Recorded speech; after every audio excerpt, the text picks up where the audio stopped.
এই মুহূৰ্তত মই বৰ্তমান উপস্থিত আছো IIT গুৱাহাটীত আৰু IIT গুৱাহাটীত এখন ৰাষ্ট্ৰীয় পৰ্যায়ৰ প্ৰদৰ্শনী অনুষ্ঠিত হৈছে আৰু এই প্ৰদৰ্শনীখনত ভাৰতবৰ্ষৰ 6খন IITৰ প্ৰতিনিধিয়ে অংশ লৈছে আৰু লগতে অসমৰ বিভিন্ন ঠাইৰ NGO কিছুমানে অংশ লৈছে। এক সুন্দৰ পৰিৱেশত এই প্ৰদৰ্শনীখন অনুষ্ঠিত হৈছে। কেমেৰাপাৰ্চন গোপাল ঠাকুৰে এই পৰিৱেশটো দেখুৱাই আছে। তাৰ মাজতে মই দেখুৱাবলৈ বিচাৰিছো এটা NGOই মাছৰুমৰ তেওঁলোকে বিভিন্ন ধৰণৰ প্ৰডাক্ট দেখুৱাবলৈ এই প্ৰদৰ্শনীত অংশ লৈছে। মই দেখুৱাইছো এয়া পুষ্টি বুলি কোৱা হৈছে আৰু আপুনি যদি মাছৰুম খাই ভাল পায় তেনেহ'লে আপুনি জানি ভাল পাব যে মাছৰুমৰো বিভিন্ন ধৰণৰ প্ৰডাক্ট তৈয়াৰ কৰিব পৰা যায়। এই পৰিৱেশটো মই দেখুৱাইছো, লগতে মই কথা পাতিবলৈ যত্ন কৰিম। দাদা, আপোনাৰ ওচৰলৈ আহিছো। দেখিছো আপোনালোকে মাছৰুমৰ এটা সুন্দৰ বিভিন্ন ধৰণৰ প্ৰডাক্ট আপোনালোকে ইয়াত দেখুৱাইছে। কি আছে? আমাৰ কেণ্ডি, এইটো এটা চফ্ট কেণ্ডি আৰু এই কেণ্ডিটো আপুনি বহুত ধৰণৰ মানে পাইনএপল বেছ, কোকোনাট বেছ, মাছৰুমটো মেইন, কিন্তু এই যে ৰংটো দেখিছে এইটো বিটৰ পৰা দিয়া ৰং, গতিকে এইটো নেচাৰেল ৰং, কোনো ধৰণৰ কেমিকেল আমি ইউজ কৰা নাই। আমাৰ ফেক্টৰীটো আমি লাইভলিহুড আশ্ৰম বুলি ৰাণীত বহাই আৰু এয়া যে দেখিছো এয়া কি? একেটা বস্তু, এইটো কফি হিচাপে আমি এনেকৈ কৰি বিক্ৰী কৰিম।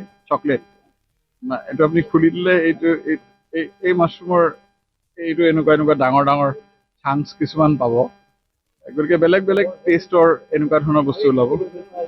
এইটো সাধাৰণতে মাছৰুমৰ সেই ঠাৰিবোৰ মানুহে পেলাই দিয়ে।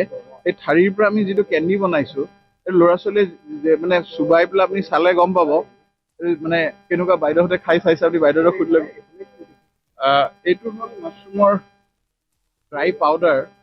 এই শুকাই পেলাই পাউডাৰ কৰিছো, যিটো ইণ্ডাষ্ট্ৰিয়েল ইউজ। ইয়াৰ পৰা আমি চাও, পাপৰ, ভুজিয়া, বিস্কুট, কেক, আপুনি চুপ পাউডাৰ, নানা ধৰণৰ ইণ্ডাষ্ট্ৰিয়েল ইউজৰ পৰা আমি এটা ইণ্ডাষ্ট্ৰি যিহেতু বনাই আছো, এই পাউডাৰটোৰ পৰা বহুত বস্তু, কেক, বিস্কুট, আপুনি কেক বনাইছে, কেকত কিমান % প্ৰটিন থাকিব, এনেকুৱা 2 চামুচ দি দিলে percentage of protein, vitamin, mineral চব এনৰিচ হৈ যাব।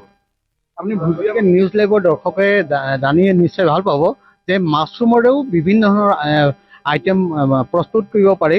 ইয়াতে দেখিছো প্লেটত কিছুমান হেৰি আপোনাৰ এইটো আপোনাৰ চচেজ মাছৰুমৰ।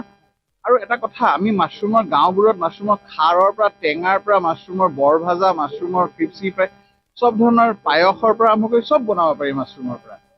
নিৰামিষ ভোজীসকলৰ কাৰণে খুব ভাল খবৰ। ডেফিনেটলি নিৰামিষভোগীৰ কাৰণে খুব ভাল খবৰ। কিমান দিনৰ পৰা জড়িত হৈ আছে?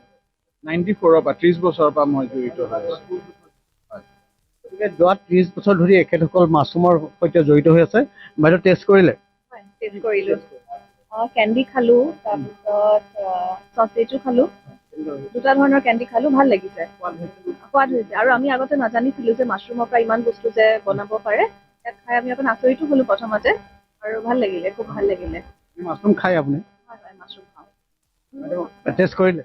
ভাল লাগিছে, বহুত ভাল লাগিছে। আৰু মাছৰুমৰ পৰা যে এনেকুৱা প্ৰটিন ছাপ্লিমেণ্টটো পাৰি মানে হয় মানে এনেকুৱা মানে গম পাইছো, মানে ভাল লাগিছে মানে গম পাই। আৰু প্ৰথমবাৰ দেখিলে নে? কেণ্ডিটো প্ৰথমবাৰে মই মানে আজি মানে টেষ্ট কৰা হৈছে। সেই কেণ্ডিটো মানে চকলেটটো আৰু পাউডাৰটো মানে। আচাৰ টেষ্ট কৰিলে নাই? কৰিব লাগিব।